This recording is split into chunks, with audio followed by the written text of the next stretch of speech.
Yeah, the kids were looking at that yesterday and they were like, oh, it looks like a blueberry bush. And it's like, you're not wrong, but feel it a little bit more carefully.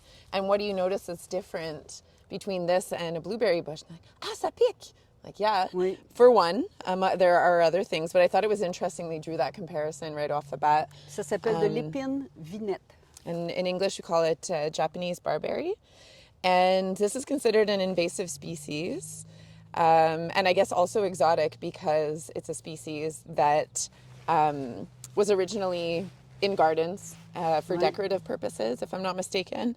And we say invasive because of how it has just completely taken over. And so if we look at the background here, all of that bright green that's just about hip level or lower is Japanese barberry. And every time I walk in Scowen, no matter the season, you notice it. Right now, it's one of the biggest presences of green. In the winter, it's poking out from the snow. And I think it's a really solid reminder of the interconnectedness of everything and how this habitat is here. It's valuable, it's precious, but it is not completely isolated from its surroundings and from the impact of humans around it. And this isn't to point the finger of blame, but just more acknowledge how our choices can impact the natural areas, especially when they're surrounded by, and we're coming back to the fragmentation piece and the connectivity, if a natural area is surrounded by developments and gardens and whatnot, there's more likelihood of this type of thing occurring. Now, I want to know, Camille, the berries that it produces eventually, do you know if they're interesting to the birds? Oui, les oiseaux les mangent. Puis, entre autres, ça fait partie de pourquoi il y a des graines qui tombent un peu partout. Mm-hmm. C'est les crottes d'oiseaux. Mais c'est aussi, il paraît que ça fait des milliers de semences qui tombent au sol. Alors, il y en a partout. Et les chevreuils ne les mangent pas parce que c'est trop piquant. Mm. Alors, ça n'a pas de prédateurs.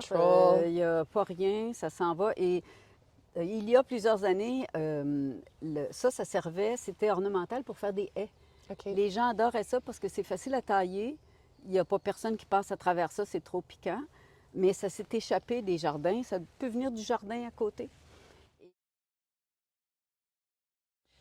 And speaking of other impacts that it could potentially have, and you know, I'd say I would like to do more research before I say that this is a confirmed phenomenon. But there are some papers out there that are talking about the link between Japanese barberry and Lyme disease, specifically because ticks require, it's the deer mouse, right? Oui. To complete their life cycle. And deer mice are very protected when they decide to create their homes in amidst these very thorny bushes because they're more out of reach of predators. So they're more successful in their populations, which can create cascade down and impact the incidence of ticks. Et les souris sont des hôtes pour la tique qui peut avoir la maladie de Lyme. Mm. Alors s'il y a plus de buissons, il va y avoir plus de souris. Donc une possibilité d'avoir plus de tiques de maladie de Lyme, mais je pense qu'on n'a même pas besoin d'avoir les buissons pour avoir de la maladie de Lyme. Il y en a de plus en plus, d'une façon ou d'une autre. Les chevreuils aussi. Yeah.